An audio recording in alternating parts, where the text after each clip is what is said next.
The shipping crate hissed open into cargo bay, and Caleb stepped back. Inside was a woman, purple-skinned, soft, enormous, trembling. A tag was bolted to her wrist. Property of the convicted, disposal permitted. She would not look at him. The Thalaran officer smirked from the dock. Your punishment, human, try not to die. Then the door sealed. Hello, everyone. Welcome back to the channel. If you enjoy content like this, make sure to like and subscribe. Now, back to the video.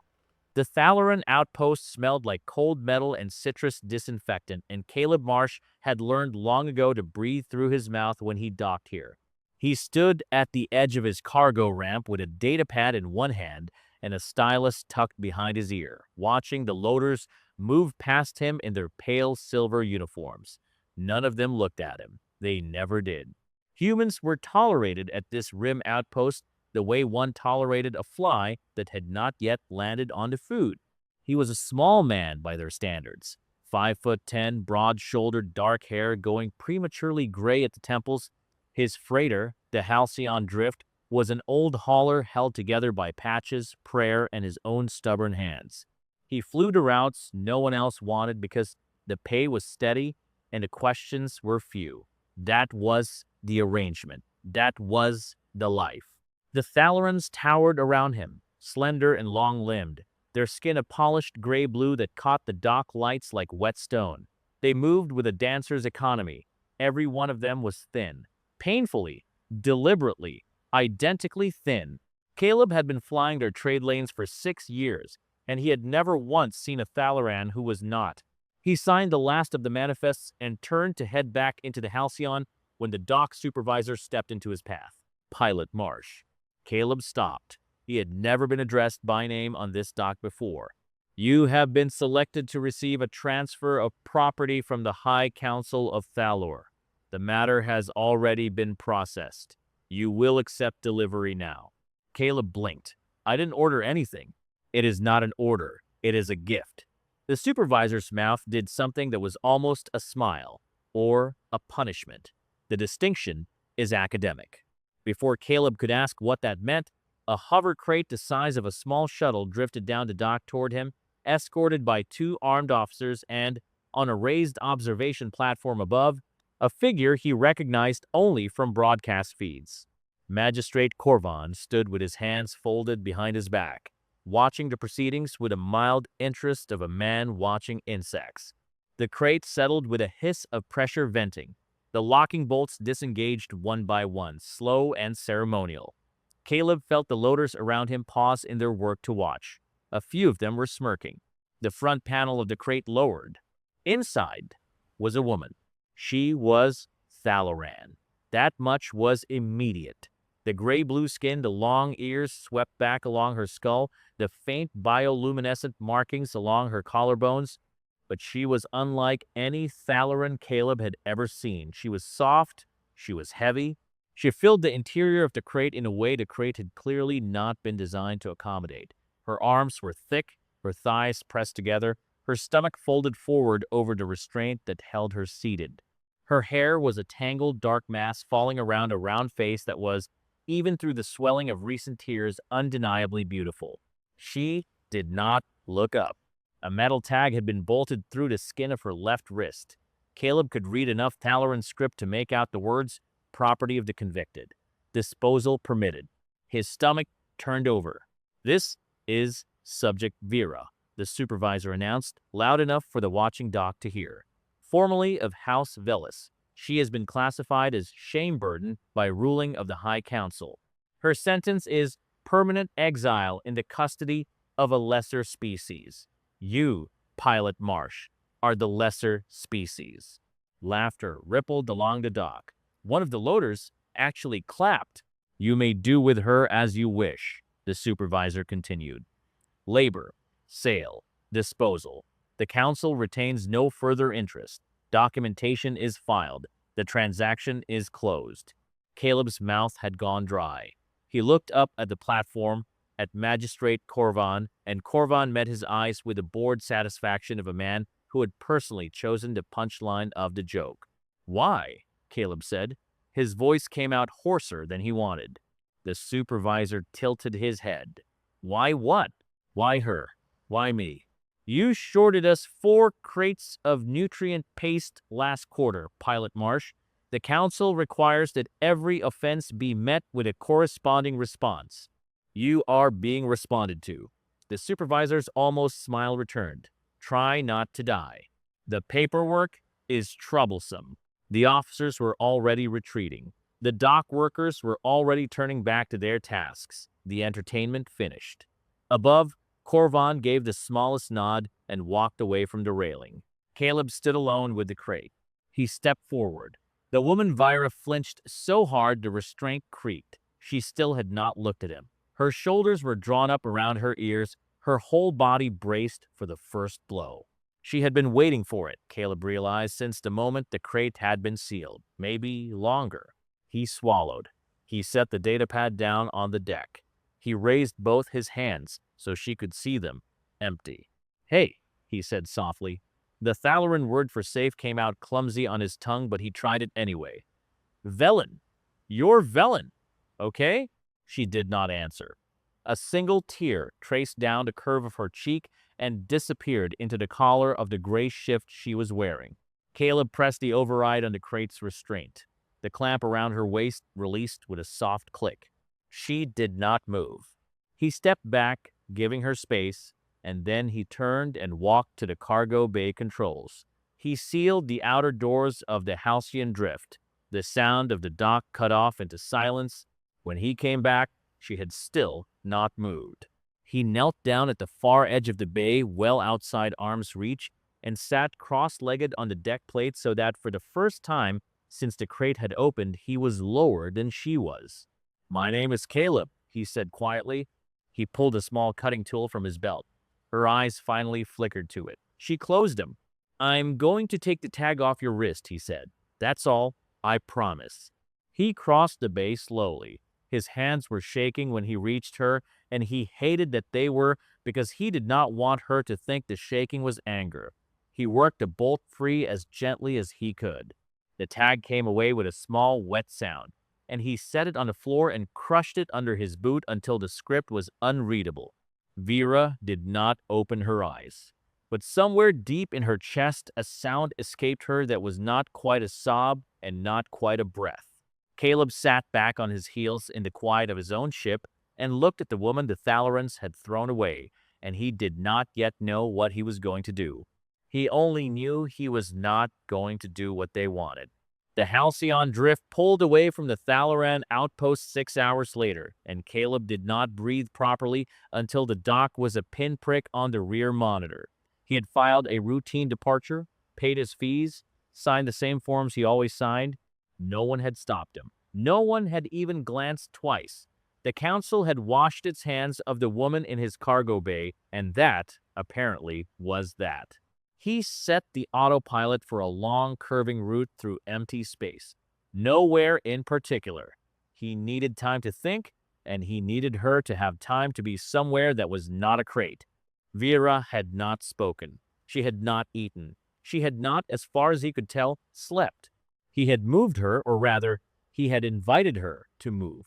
And after nearly an hour of motionless silence, she had finally risen on her own and followed him at a careful distance to the small crew cabin near the galley.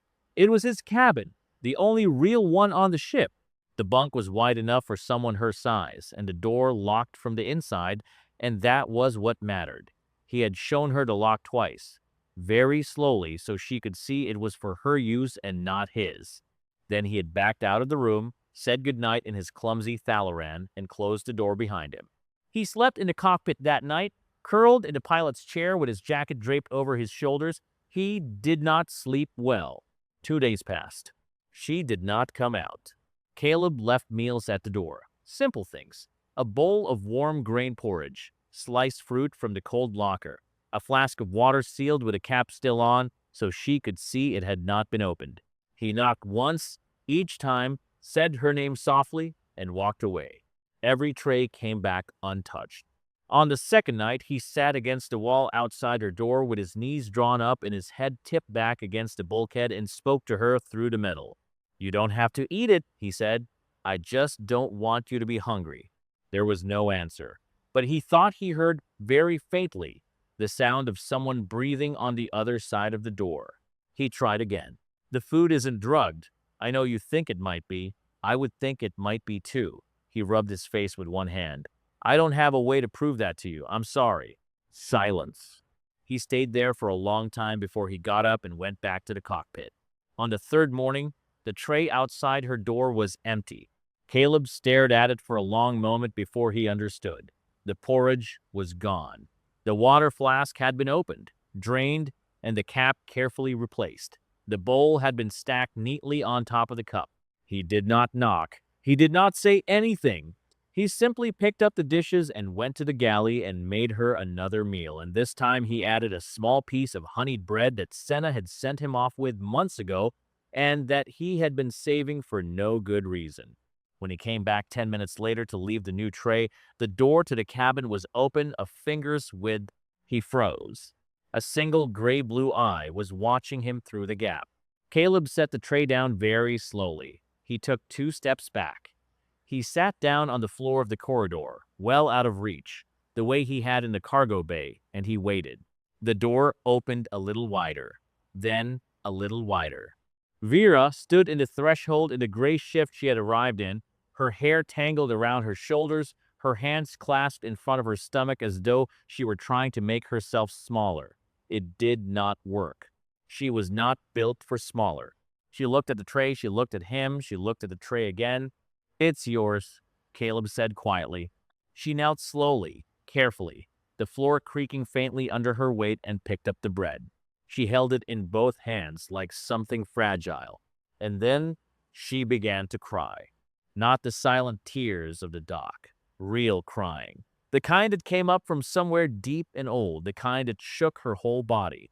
She pressed the bread to her chest and folded forward and wept into her own lap, and Caleb sat 3 meters away with his hands flat on the deck plates and did not move and did not speak and did not for 1 second look away. He did not understand yet that on Thalor a female of her caste had her food weighed every morning of her life. That a piece of bread given freely, without measurement, without judgment, without a scale, was a thing she had not been permitted since she was a small child. He only understood that she was crying and that she was eating, and that those 2 things were happening at the same time. She spoke to him for the first time that evening. He was in the galley, washing the dishes. She had finally returned when he felt her in the doorway behind him. He did not turn around. He kept his hands in the water. Her voice, when it came, was low and rough from disuse. The Thalaran words were careful. Why have you not struck me? Caleb closed his eyes. He set the bowl down. He turned slowly and looked at her standing in the doorway of his small, dim galley with her arms wrapped around herself, and he searched for an answer that would mean something to her, and he could not find one. Because, he said at last, in his clumsy Thalaran, you have not done anything wrong. She stared at him. He saw the exact moment the sentence reached her, saw her flinch as though he had, in fact, struck her after all, saw her eyes fill, saw her shoulders begin to shake. She did not run back to the cabin. She sank down against the doorframe and slid to the floor and sat there with her face in her hands, and Caleb, after a long moment, did the only thing he could think to do. He poured a second bowl of porridge. He set it on the floor between them, and he sat down across from her, his back against the opposite wall, and they ate together in the quiet hum of the Halcyon Drift. 2 strangers separated by a meter of decking and several thousand years of cruelty, sharing a meal in silence. The Halcyon Drift moved through the dark in its long, lazy arc, and slowly the silence on board changed shape. It was not gone. Vera still did not speak unless spoken to, and even then she answered in single words, her voice low, her eyes pointed at the floor. But she had begun to come out of the cabin. She drifted through the corridors like something half-real, learning the rhythm of the ship, learning where Caleb was at any given hour so that she could be elsewhere. The galley in the mornings, the cargo bay in the afternoons, the small observation port behind the cockpit at night, where she would sit cross-legged on the deck plates and watch the stars slide past for hours. Caleb let her have it. He stayed out of her way. He left food where she could find it without asking. He did not look at her too long when they passed each other in the corridor. On the sixth day, she came into the cockpit while he was running diagnostics on the port thruster. He felt her in the hatchway before he saw her. He kept his eyes on the console and pretended he hadn't noticed. She sat down on the floor behind the co-pilot's chair, not in the chair, on the floor. Her back against the bulkhead, her knees drawn up as far as they would go, her arms folded across them. Caleb finished the diagnostic. He pulled up the next one. He did not turn around. After a while, in her low, careful voice, she said the Thalaran word for star. Caleb smiled before he could stop himself. Kel, he repeated. Kel, she said again, and then slowly, star. It was the first English word he had ever heard her speak. He turned around finally. She was not looking at him. She was looking out the cockpit window at the long, quiet stretch of nothing between systems. But her mouth was doing something that was not quite a smile. Something tentative. Something practicing. He pointed at the navigation display. Ship. Ship, she said. He pointed at the cup of cooling tea on the console. Tea. Tay. He pointed at himself. Caleb. She finally looked at him. Caleb, she said. He pointed at her very gently. He raised his eyebrows in a question. She was quiet for a long moment. Vera, she said at last, then softer, as though she had not been allowed to say it in a long time. Vera. It was 3 more days before he saw the scars. She had been helping him in the cargo bay, or rather, she had wandered in while he was rerouting a power coupling and had stood watching for nearly an hour before she had quietly crouched down and held the conduit steady for him while he worked. She had done it without being asked. She had done it correctly. Her hands, he noticed, were quick and clever, the long Thalaran fingers moving with a precision that suggested training. He thanked her in her own language. She did not answer. But she did not leave either. When she straightened up afterward, the loose collar of the gray shift slipped down off her shoulder, and Caleb saw them. 3 long burn marks. Old, healed badly, running in parallel down the curve of her shoulder blade and disappearing under the fabric of the shift. He must have made a sound, because she went very still. She pulled the collar back up with one hand, slowly, and turned to face him with a resigned expression of someone who had known this conversation was coming. Show me, Caleb said quietly. Then, when he saw her flinch, he corrected himself.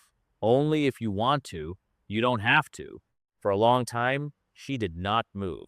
Then she turned her back to him, and she lowered the collar of the shift down to her waist. Caleb had to sit down on a crate. Her back was a map of them. The 3 on her shoulder were only the beginning. There were burn lines along her spine, a long, pale ridge across her lower back, where something had once cut deep. Smaller marks scattered like punctuation across the broad, soft expanse of her skin, some clearly very old, some not so old. A pattern of 3 small circular scars high on her left shoulder that Caleb recognized after a moment as the marks of a Thalaran disciplinary brand. He did not speak. He did not trust himself, too. Vera pulled the shift back up over her shoulders. She turned around. She did not meet his eyes. My mother, she said, in slow, careful English. The words were practiced. She had been saving them. She did the first ones when I was 8. She said, if I learned the pain of being wrong, I would stop being wrong. Caleb's hands had curled into fists on his knees. He forced them open. It did not work, Vera said. Something that was almost a smile crossed her face. It was the saddest thing Caleb had ever seen. I kept being wrong. She told him then, in pieces, in 2 languages, about her people, about the weighings, every morning, from the age that a child could stand on a scale, about the public ceremonies where young females were measured and ranked, about Brask, the warrior she had been promised to since she was 12, who had stood at the altar on the day of their joining and looked at her and turned and walked away in front of 300 witnesses, about the council ruling that had followed within the hour, about the crate. Caleb listened. He did not interrupt. He did not, when she was finished, try to say anything wise, because there was nothing wise to say. He stood up, After a long moment, and he walked across the cargo bay and he stopped about a meter away from her, well within reach, and he held out one of his hands palm up so she could see it. On my world, he said, his voice rough, you would just be a person. She looked at his hand. She looked at his face. He saw her trying to fit the sentence into a shape she could hold, and he saw her fail, and he saw her try again. Just, she repeated slowly, a person. Just a person, Caleb said. Her eyes filled. She did not take his hand. She was not ready for that, and he had not expected her to be. But she did not step back either. She stood there in the middle of his cargo bay, in a shift that did not fit her, in a body her people had taught her to hate, and she let a stranger from a lesser species look at her without flinching. It was, Caleb thought, the bravest thing he had ever seen anyone do. Caleb changed course in the middle of the night. He did it quietly, while Vera was asleep in the cabin for the first time in nearly a week. He had heard her breathing slow and even through the door when he passed it, and something in his chest had loosened a fraction at the sound. She was sleeping. Not curled in a corner, not braced against a wall. Sleeping. He sat down in a pilot's chair and pulled up the nav charts and looked at the long, curving route he had been flying in circles for 9 days, and he understood, with a clarity that surprised him, that he could not keep doing this. The Halcyon Drift did not have the supplies for another month of nowhere. More importantly, the Thalaran trade lanes were not a place he could afford to keep drifting near. Corvan had said the matter was closed. Caleb did not believe him. He plotted a new course. The colony moon was called Tessin, third satellite of a gas giant on the human edge of the rim. It was small, dusty, half legal in the way that all the best outer colonies were. And on the eastern flat there was a salvage yard run by a woman who had raised him after their parents died and who had been waiting for him to come home for the better part of 2 years. He sent Senna a short message. Coming in. Have a guest. Don't make a thing of it. Senna's reply arrived 4 hours later. It said in its entirety, I will absolutely make a thing of it. Caleb smiled for the first time in days. He told Vera in the morning, over breakfast in the galley. He told her plainly he was taking them off the trade routes. He was taking them somewhere with people, human people. His sister, Vera, set her spoon down very slowly. Sister, she said. The English word was still new in her mouth. My family, Caleb said. He watched her process that. He watched her decide visibly not to ask the question she wanted to ask, which was probably some variant of, will she let me stay alive? He hated that he could see her thinking it. He hated, more, that it was a reasonable question to ask. She is good, he said. She will be good to you. I promise. Vera nodded once. She picked her spoon back up. She did not eat. Tessin rose into the cockpit window 2 days later, brown and pocked and beautiful in the way that ugly things were beautiful when they were home. Caleb brought the Halcyon down through the thin atmosphere with the easy precision of someone who had landed on this moon 1,000 times. The salvage yard sprawled across the eastern flats like the bones of 100 dead ships, gantries and cranes and stacks of cannibalized hulls arranged in the cheerful chaos that was Senna's particular signature. She was waiting on the landing pad when the ramp came down, arms crossed, goggles pushed up onto her forehead, dark hair shot through with gray, cut short and practical. She did not look like Caleb so much as she looked like a harder, sharper, more efficient version of him. Caleb came down the ramp first. Senna looked him up and down, decided he was intact, and nodded once. You look like hell, she said. I missed you too. He stepped aside. Vera came down the ramp slowly. She had been standing in the cargo bay for nearly 10 minutes, working up to it, and Caleb had let her take her time. She emerged into the dusty colony sunlight with her arms wrapped around her middle, her eyes lowered, her body braced. Senna's face did not move. Caleb had been worried about a lot of things on the trip down. He had not, until that exact moment, been worried about his sister.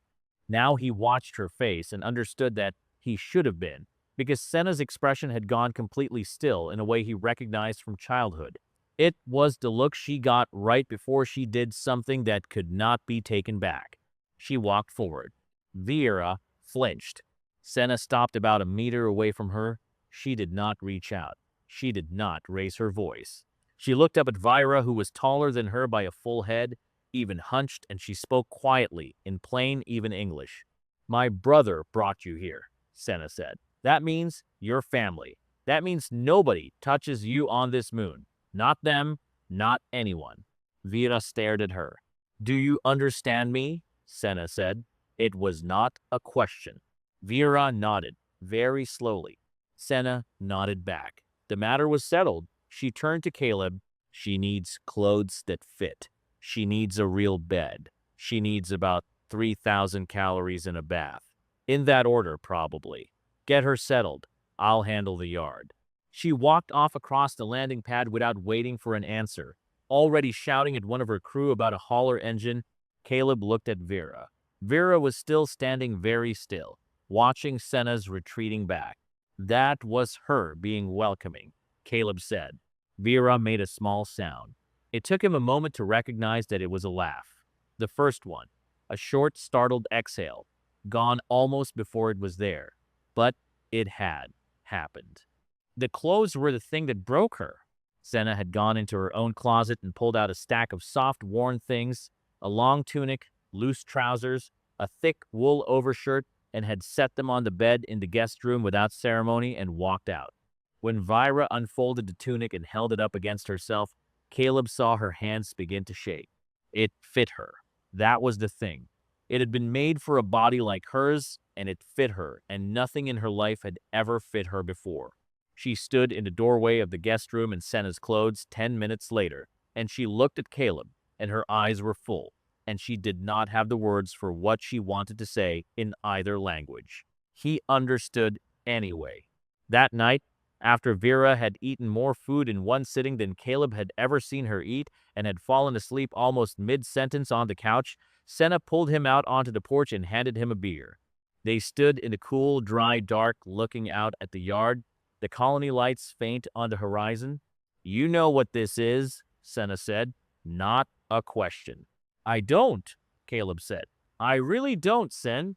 His sister took a long pull from her bottle. She watched the horizon for a while. You already know what this is, she said finally. You're just scared of it. Caleb did not answer. He looked back through the window at the woman asleep on his sister's couch in clothes that fit her for the first time in her life, and he was scared of it. He was very, very scared of it. Dr. Eshu Kade arrived on the third morning. He came in a battered medical shuttle that was older than Caleb's freighter and somehow in worse condition, set it down at the edge of the salvage yard with a thump that made Senna wince, and stepped out into the dust with a canvas bag over one shoulder and a wide, easy smile under a thick gray beard. He was a broad, dark-skinned man in his 60s, soft around the middle, with a kind of unhurried calm that came from a life spent looking at things very carefully for very long stretches of time. He had taught xenobiology at 3 universities and been politely asked to leave 2 of them for publishing findings that the wrong people had not wanted published. Caleb had called him on the second night. He had not told Vera. He had asked Senna's permission first, and Senna had said, yes, you idiot, of course, and so the call had gone out. Cade hugged Caleb on the landing pad. He kissed Senna on both cheeks. Then he turned, very slowly, to the woman standing on the porch. Hello, he said, in clean, perfect Thalaran. My name is Eshu. I am a doctor. I am not here to hurt you. I would like, if you will allow it, to examine you and tell you what I find. You can say no. You can stop me at any time. You are in charge of every part of this. Vera stared at him. She had not heard her own language spoken kindly, Caleb realized, possibly ever in her life. She nodded. Very slowly. Once, the examination took most of the day. Cade set up in Senna's small infirmary, which was not really an infirmary so much as a clean back room with a cot and a battered scanner that Senna used mostly for crew injuries. Caleb stayed outside in the corridor. Vera had asked him to. She had asked him in a small voice, eyes lowered as though she expected to be punished for the request, and Caleb had said of course before she had finished the sentence. He sat on the floor with his back against the wall outside the infirmary door, and he waited. Senna brought him coffee twice. The second time she sat down beside him and they did not speak. Inside the infirmary, Cade's voice rose and fell in steady Thalaran. Sometimes Vera answered, sometimes she did not. Once, near the third hour, Caleb heard her make a small startled sound, and he was on his feet before he had decided to be, and then he heard Cade say something low and reassuring, and he sat back down with his heart hammering. Senna put a hand on his knee. "He's good at this," she said quietly. "Let him be good at this." It was nearly evening when Cade finally came out. He closed the door of the infirmary very softly behind him. He looked at Caleb, he looked at Senna, he looked at the floor for a long moment, gathering himself. Then he said, "I need to show both of you something." He led them into Senna's small front room and set his datapad on the table and pulled up the scan results. Caleb did not understand most of what he was looking at. Long sequences of paired symbols, branching diagrams, colored overlays of organ systems. Cade pointed at the first chart. "This," he said, "is a modern Thalaran, standard cast, the body type you see on every dock, every broadcast, every diplomatic envoy. Tall, thin, long-limbed. Reduced organ redundancy. Shortened lifespan by their own historical standards. Reduced cold tolerance. Reduced famine tolerance. A great many cosmetic refinements at the expense of resilience." He pulled up a second chart beside it. "This is Vera." Caleb leaned forward. "She has," Cade said carefully, "every marker of what the Thalaran genetic record calls the ancestral phenotype. Higher subcutaneous fat reserves, denser bone, larger heart, doubled hepatic mass. A secondary lymphatic system that modern Thalarans no longer possess. Her resting metabolic efficiency is, by my measurements, somewhere between 40 and 60% higher than the modern caste norm.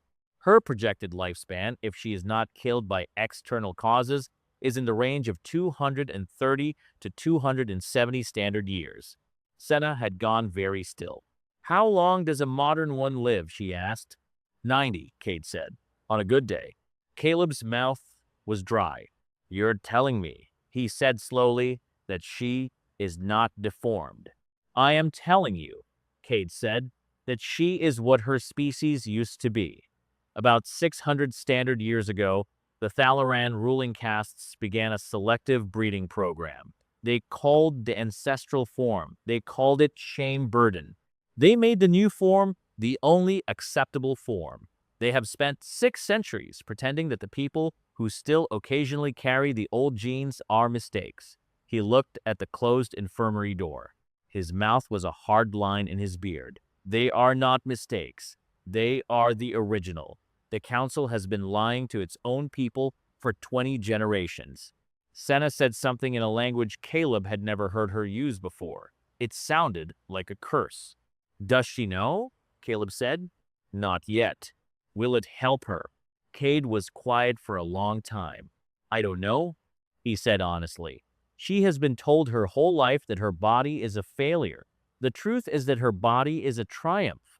I do not know if those two sentences can occupy the same person at the same time, but I think she deserves the chance to try."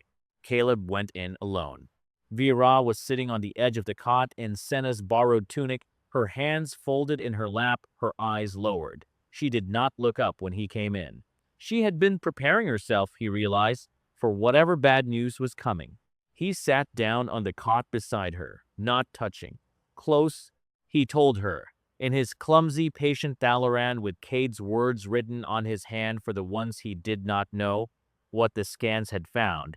He told her about the ancestral phenotype. He told her about the breeding program. He told her about the lie. Vera did not move while he spoke. When he was done, she sat in silence for a very long time. Then she said, in a voice so small he almost did not hear it, "I am not wrong." "You are not wrong," Caleb said. "I have never been wrong." "You have never been wrong." She did not cry this time. She did not crumble.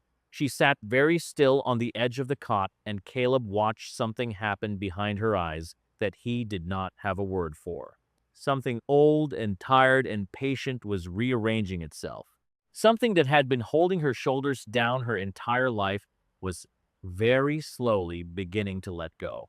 She did not believe him yet. He could see that. A truth that large did not fit inside a person all at once, but she had heard it. And somewhere, in some small protected place behind her ribs, she had begun, for the first time, to consider that it might be true. The weeks at Senna's yard moved slowly, and that, Caleb thought, was the point. He had expected Vera to change quickly once Cade had told her the truth. He had expected some kind of bright transformation, the way it happened in stories, the moment of revelation, the rising music, the woman lifting her head and walking forward into the rest of her life. It did not happen that way. It happened the way real things happened, in small pieces, out of order, with long, quiet stretches in between where nothing visible was occurring at all. She stopped flinching when Senna walked into her room. That was the first thing. It took 8 days. On the 9th, Caleb came into the kitchen and found Vieira sitting at the counter while Senna, on the other side of the counter, peeled vegetables and talked at her in the steady, undemanding way that Senna talked at everything she was not actively yelling at. Senna was complaining about a supplier on Mira.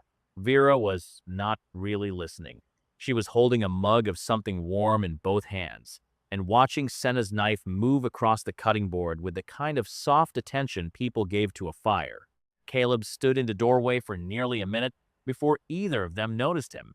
When Vera finally looked up and saw him, she did not lower her eyes. She smiled. It was small, and it was tired, and it was gone almost as soon as it was there. But it had happened. She had looked at him, and her mouth had moved, and the thing that moved it had been something other than fear. Caleb forgot what he had come into the kitchen for. The second thing was the cockpit. He had been teaching her, in slow, careful evenings, how the halcyon drift worked, not because he needed her to fly it, because she had asked. She had stood at the threshold of the cockpit one night with her arms wrapped around herself and said, in soft, uncertain English, "Show me," and Caleb had pulled out the co-pilot's chair and patted the cushion and watched her sit down in it for the first time, as though she were committing some small private act of theft. She learned fast, faster than anyone he had ever taught. Her clever Thalaran fingers found the right switches before he had finished pointing at them. She memorized the system diagrams in a single pass and then corrected him gently on a routing inefficiency he had been living with for 6 years. Caleb had laughed out loud. He had not meant to. The sound had startled both of them. By the end of the second week, she was running pre-flight checks on her own. She did them better than he did. He told her so, and she ducked her head and said nothing. But she did not argue. He thought, watching her in the pilot's chair with the diagnostic readouts reflected in her gray-blue eyes, that this was perhaps the first thing in her life she had been good at without anyone being angry about it. The third thing was the night she asked him why. They were sitting outside on the porch behind Senna's main house. It was very late. The colony had gone quiet and the twin moons of Tessin were both up at once, which only happened a handful of times a year. The light on the salvage yard was pale and strange and beautiful. Vera was wrapped in one of Senna's old wool overshirts, and Caleb was wrapped in his jacket, and there was a half-empty pot of tea between them on the porch step. She had been quiet for a long time. Then, without turning her head, she said, "Why are you kind to me?" Caleb looked at her. "What kind of answer do you want?" he said carefully. "The true one." He thought about it. He thought about it for a long time. He thought about saying something large and shaped because you deserve it, or because no one else would, or because I could not live with myself if I had not. All of those things were true. None of them were the true thing. "Kindness isn't a reason," he said finally. "It's just what people are supposed to be." She turned her head and looked at him then. "On Thalor," she said, "no one is supposed to be. I know.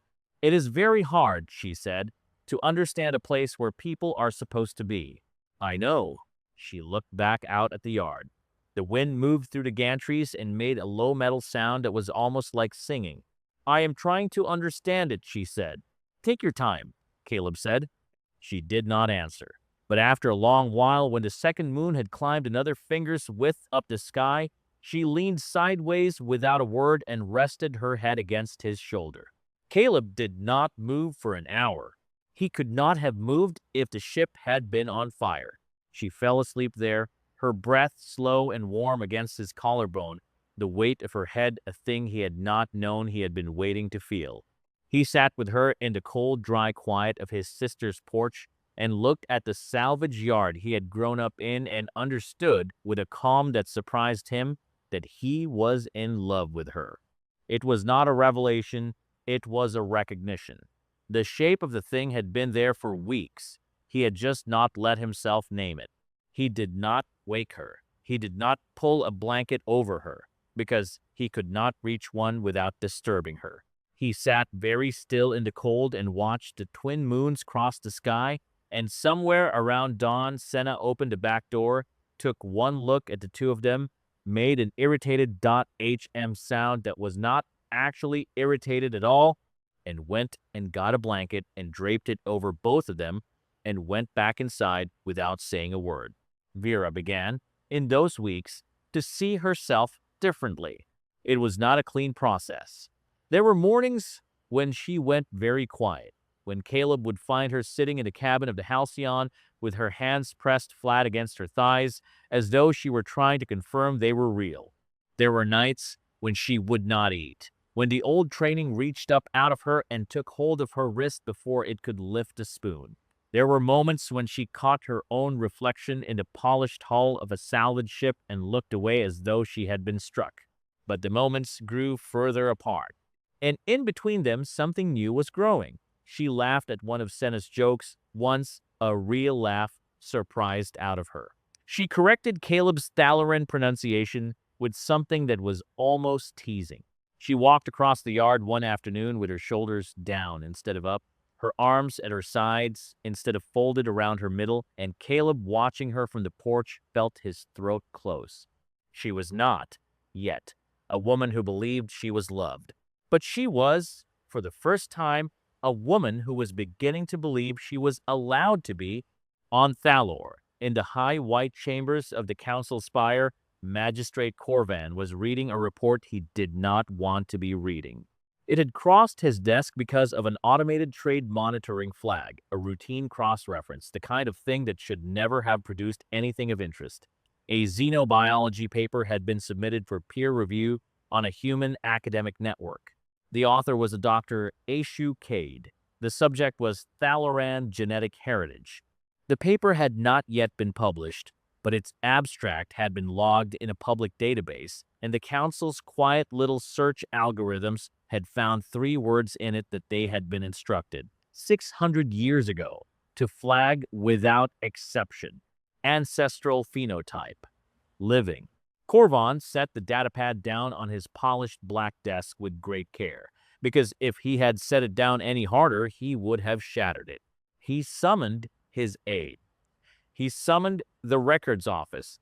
He summoned, an hour later, every dock transfer manifest from the Rim outpost for the past 3 standard months, and he had them cross-reference against every freighter that had since put into a human-controlled port. The Halcyon drift came up on the second pass. The shame burden was alive. Worse, and Corvan understood at once, that this was the part that mattered. The shame burden was not merely alive. She had been examined. She had been documented. And a human doctor with an academic record was preparing to tell the rest of the galaxy what she was. If the paper was published, 6 centuries of council policy would be exposed as a deliberate genocide of an ancestral form.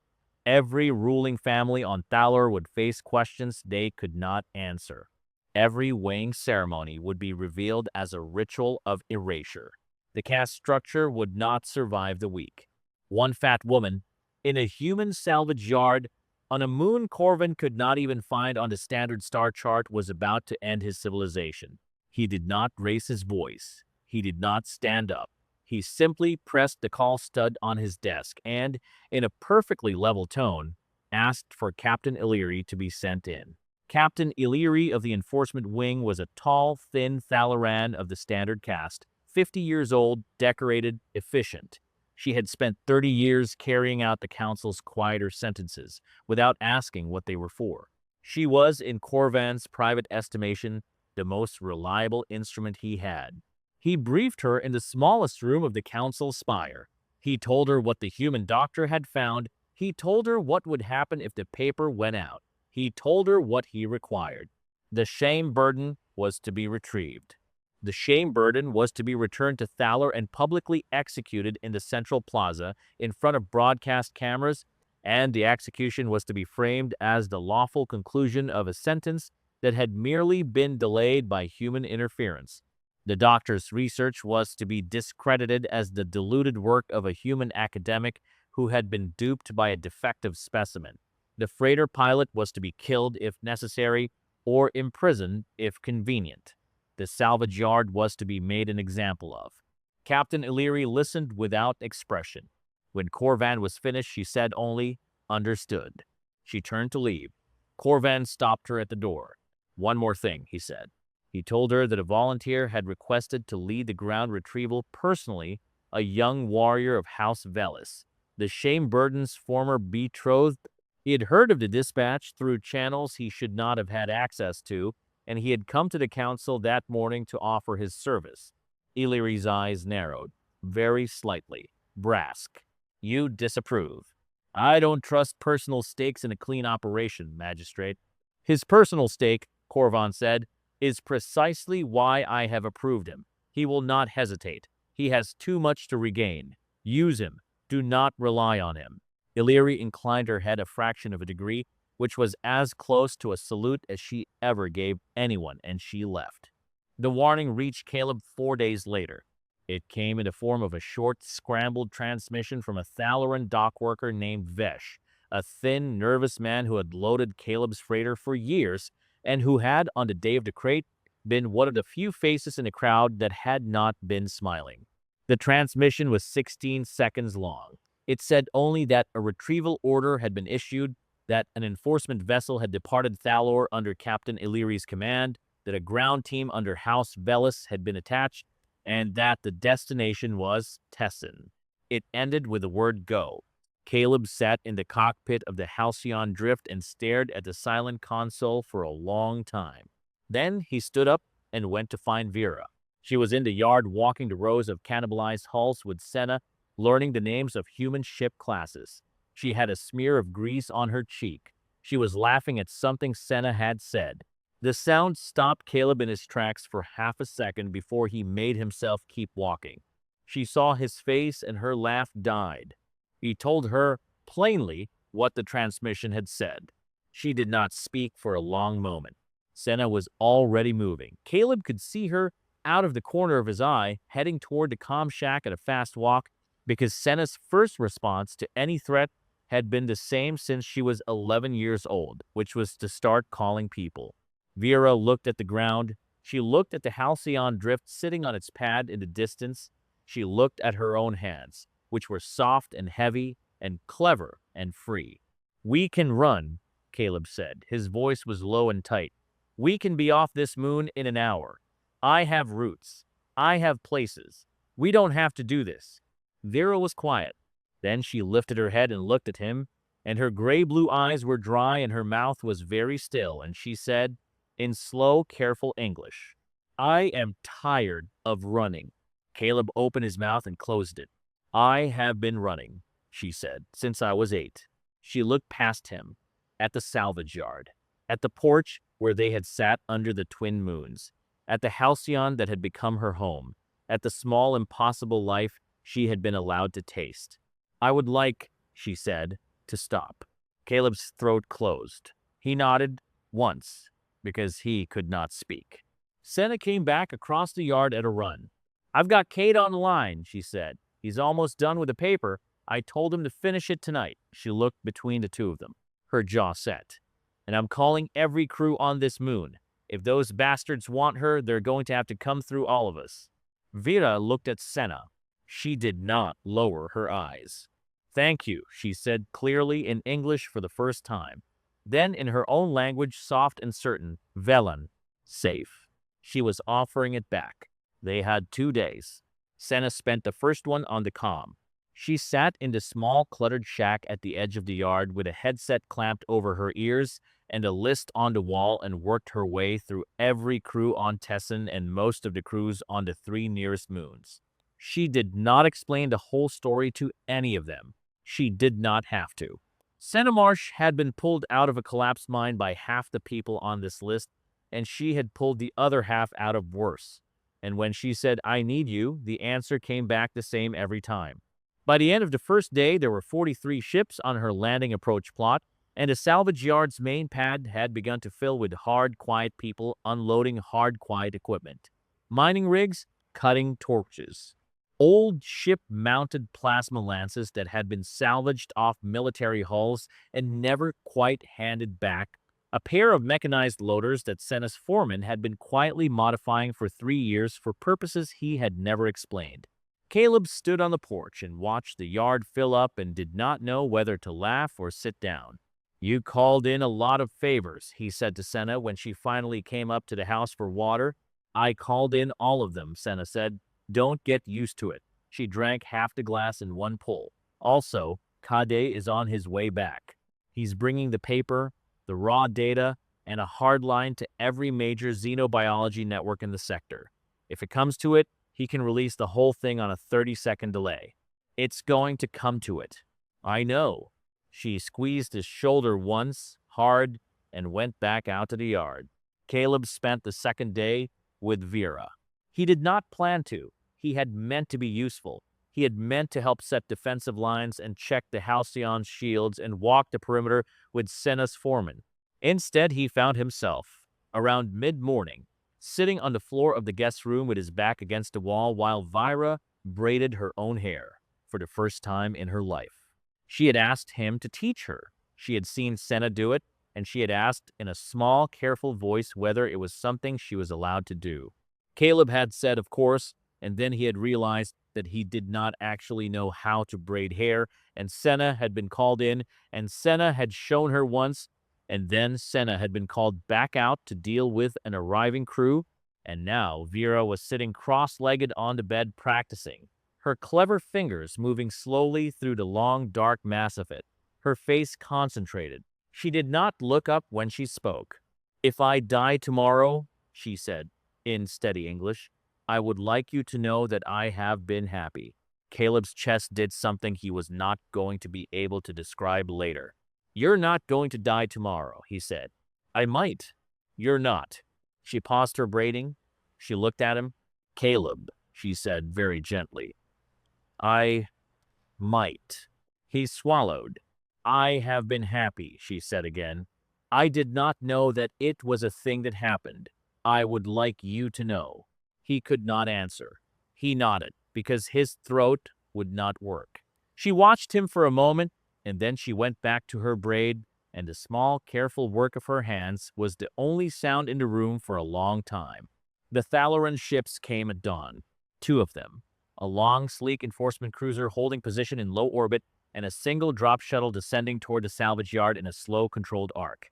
The shuttle landed on the main pad without asking permission, because permission had not been part of any plan Captain Illyri had ever made. The ramp came down. 12 Thalaran soldiers walked out in standard cast sleekness and standard cast armor, weapons holstered but visible, and at their head, in the ceremonial half-armor of House Velis, walked Brask. Caleb saw him and understood at once why Vira had flinched every time she had told the story. Brask was beautiful in the cold Thalaran way. Tall, narrow-shouldered, jaw like a knife. His eyes moved over the salvage yard and the assembled crews and the hard, quiet humans standing on their machines, and his mouth curled into something that was not quite a smile. He stopped about 10 meters from the porch. Caleb came down the steps. Senna came down beside him. 43 ships worth of crews stood in loose, deliberate formation across the yard, and not one of them said a word. Vera came out of the house. She walked past Caleb. She walked past Senna. She walked across the dust to the open ground in front of the porch, And she stopped there, and she stood, and she looked at Brask for the first time in over a year. She did not lower her eyes. Brask laughed. It was a short, cruel sound. He said her old name, the shame name, the one her family had given her at her weighing ceremony when she was 8, when her mother had decided that her birth name was no longer appropriate for what she was becoming. Caleb did not catch all of the Thalaran. He caught enough. Vera did not flinch. She let Brask finish. Then, in clear, steady Thalaran that carried across the yard, she spoke. "That is not my name." Brask's smile stopped. "My name is Vera of No House," she said. "I was given that name by my mother. I was given it freely. You did not give it to me, and you do not get to take it back." She took one step forward. "You stood at the altar," she said, "and you looked at me, and you decided that what you saw was small. You were wrong. What you saw was the original form of our species. What you saw was older than your house and stronger than your bloodline and would outlive every thin, pretty thing you have ever called beautiful. You did not reject me, Brask. You revealed yourself." The yard was very quiet. Behind Brask, Caleb saw something move across Captain Illyri's face. A small thing, a flicker.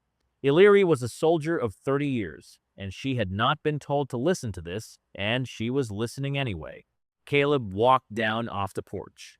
He did not stand in front of Vera. He stood beside her. He kept his hands open at his sides. He looked at Brask and he said nothing, because nothing he had to say would have improved on what Vera had already said. Brask's hand moved toward his weapon.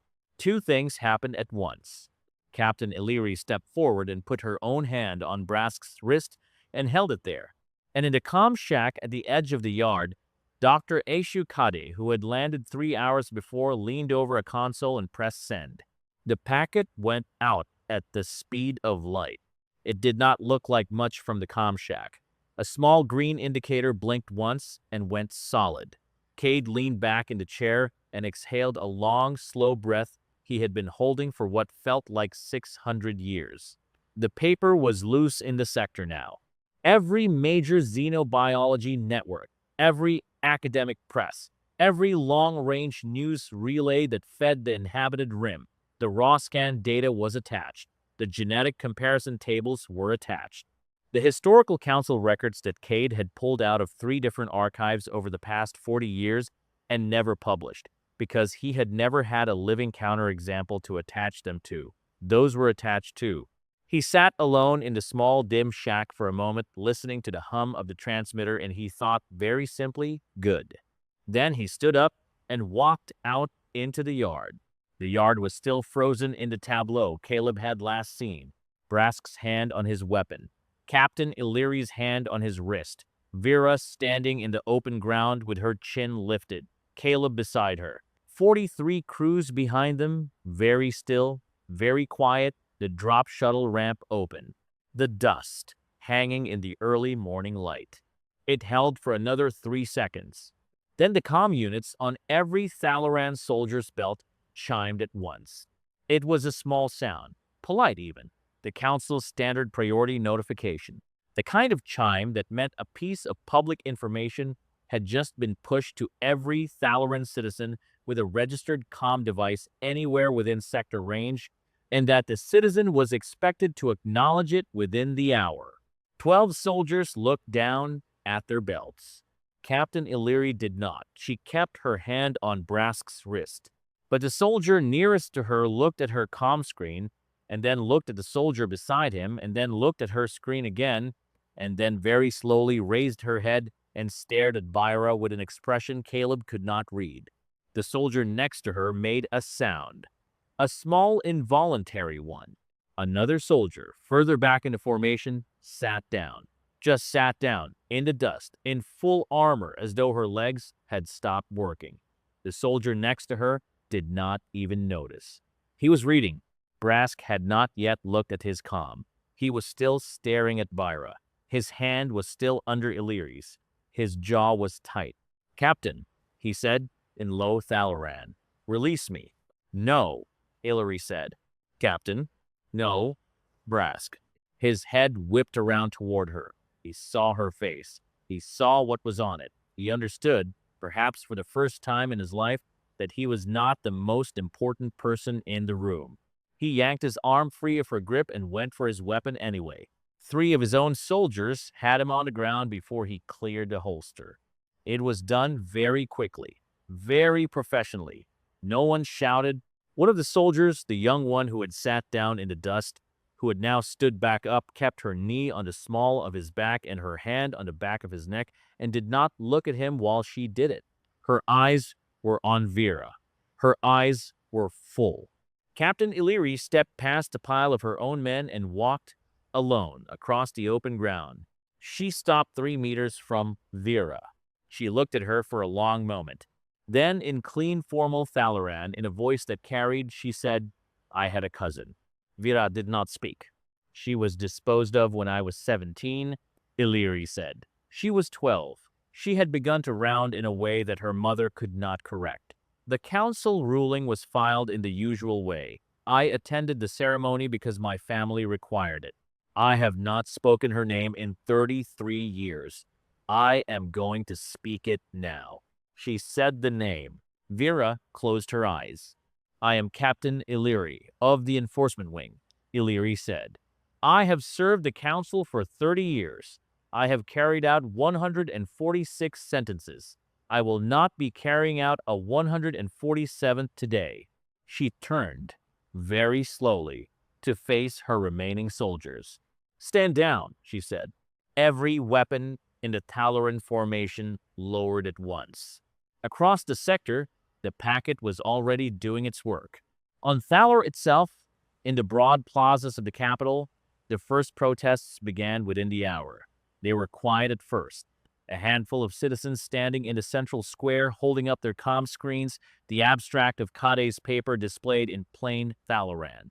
Then more, then by midday local time, the first weighing scale was dragged out of a public ceremony hall and thrown into a fountain, and someone filmed it, and the recording went out across the same networks the paper had ridden. On 3 of the outer Thalaran colonies, lower caste citizens, the families who had quietly lost daughters and sisters and cousins to disposal rulings over the centuries, walked off their jobs by the end of the standard day. They did not march, they did not shout. They simply did not show up, and they did not come back, and the colonies began very politely to grind to a halt. In the academic networks, the paper was peer-reviewed in real time. By the end of 48 hours, 312 xenobiologists from 26 species had signed onto the findings. By the end of 72, the Galactic Concord of Sciences had issued a formal statement.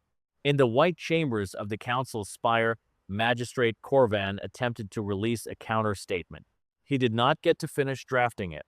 Someone, and the leak was never traced, though Caleb would later suspect Vesh, the thin, nervous dock worker who had once sent a 16-second transmission, released the council's own internal records. The full archive. 6 centuries of disposal rulings. The original breeding program directives. The names of every shame burden ever sentenced. The names of the council members who had signed. Corvan's name was on 391 of them. He was arrested by his own enforcement wing before the end of the standard week. Back at the salvage yard, Captain Illyri stood in the dust and looked at Vera and waited. Vera opened her eyes. She looked at the Thalaran soldiers, some of whom were crying openly now. She looked at Brask, who was face down in the dirt and not moving. She looked at the crews of Tessin, who were beginning, very slowly, to lower their cutting torches. She looked at Senna on the porch with one hand pressed to her mouth. She looked at Cade walking up across the yard with a datapad under his arm. She looked at Caleb. He was still standing beside her. He had not moved through any of it. His face was wet. He had not noticed. Vera reached out, without looking, and found his hand. She held it. It was the first time she had ever touched him on purpose. Her hand was warm and soft and steady, and Caleb closed his fingers around it, and he understood that whatever happened next, whatever the council did, whatever Thalar became, whatever the rest of their long, strange lives looked like, This small, private moment of her choosing to reach for him was the thing he was going to carry. Captain Illyri inclined her head, a full degree this time, which from her was a bow. "What would you have us do?" she said quietly. "Vera of no house." Vera did not let go of Caleb's hand. "Take him home," she said, nodding at Brask. "Let him stand for what he did, and then—" She paused. "Then come back," she said. "There is a great deal of work to do." The offer came 3 weeks later. It arrived by formal courier, a thin, polished Thalaran in the new uniform of what the broadcasts were now calling the Provisional Assembly. The old council had not yet fallen. Not entirely, but it was a hollow thing, propped up by its remaining loyalists while the rest of Thalar reorganized itself around a question it had not been allowed to ask in 6 centuries. The courier brought a sealed message tablet, presented it to Vera with both hands, bowed, and waited on the porch in the cold dawn while she read it. Vera read it in the kitchen, with Caleb at the table and Senna leaning in the doorway and Cade at the counter pretending to read a manifest. She read it twice. She set it down. The assembly was offering her a seat, a founding seat. The first of what they were calling the Restoration Council, a body of ancestral-formed Thalorans, gathered from the disposal sites and the human worlds and the quiet corners of the rim where they had been hiding for generations, who would speak for the lost and guide the rebuilding of Thalaran law. They wanted her at the center of it. They wanted her face on the broadcasts. They wanted her voice in the chamber where her own sentence had been signed. It was, the courier had said before, withdrawing to the porch, the highest honor the new Thalar could offer. Vera sat at the kitchen table with her hands flat on the wood and did not speak for a long time. Then she looked up at Caleb. "What do you think?" she said. "It's not my choice," Caleb said. "I know. What do you think?" Caleb opened his mouth. He closed it. He thought about a great many things, about a woman he had carried out of a crate, about a porch under 2 moons, about the small private grammar of her hand finding his in the dust of the salvage yard. He thought about what he wanted, and he thought about what she deserved, and he understood, quietly, that those 2 things were not always going to be the same thing, and that being a person who loved her meant being able to tell the difference. "I think," he said carefully, "that you would be very good at it. I would have to go home. You would have to go home some of the time. I do not want," she said very softly, "to lose this." She did not gesture. She did not have to. Caleb understood what this was. The kitchen, the porch, the halcyon drift on its pad in the yard, the shape of the small, impossible life she had been allowed to build in the cold, dry air of Tessin. "Then don't," he said. She looked at him. "You are allowed to want more than one thing," he said. "You are allowed to want all of it." Senna, in the doorway, made an irritated Hashem sound that was not actually irritated at all. Vera accepted the seat. She accepted it on her own terms. She would serve, she would speak, she would sit on the Restoration Council and put her name to its founding documents and her face on its first broadcasts. But she would not live on Thalor. She would not be moved into a Spire apartment. She would not be assigned a security detail or a press handler or any of the other things the Assembly had assumed she would want.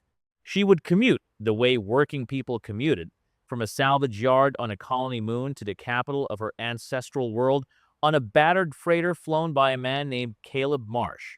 The Assembly tried gently to argue.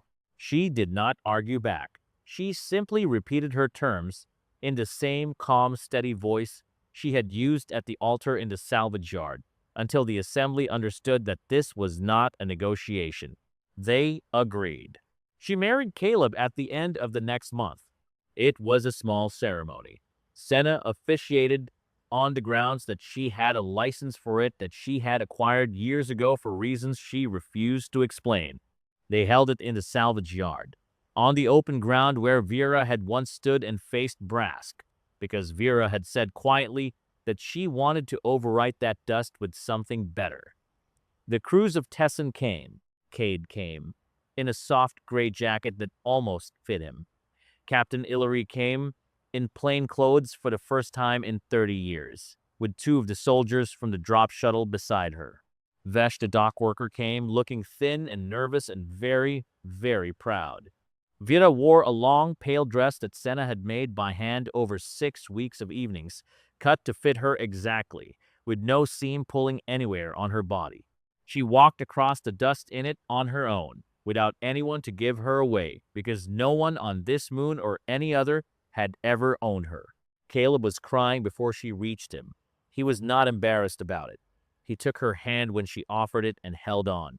The vows were short. Santa kept them short on purpose. When it was done, the twin moons were just beginning to rise, both of them at once, the way they had on the night Vera had first leaned against his shoulder on the porch. Caleb kissed her in the rising double light, and 43 crews of hard, quiet humans cheered loud enough to be heard on the next moon over. Years passed. The Restoration Council grew into itself. The old council was formally dissolved within 18 standard months. The weighing scales were removed from every public hall on Thalor and replaced, on most of the same plinths, with small plaques bearing the names of the disposed. The disposal sites were excavated. The bodies were brought home. The mothers who had given the first cars were not all punished. Vera had argued against that in her quiet, steady voice in her first speech to the assembly, but they were required to stand at the unveiling of every plaque and to read the names aloud, and many of them, for the first time in their lives, wept in public. Vera spoke at every unveiling she could attend. Caleb watched from the back of the chamber in a clean, dark jacket, with his hands folded in his lap and his eyes on his wife. She was not, in those years, only his. She belonged to a great many people now. Ancestral form children, born free for the first time in 6 centuries, were named after her on 3 different worlds. Her speeches were taught in schools. Her face was on the first new Thalaran currency.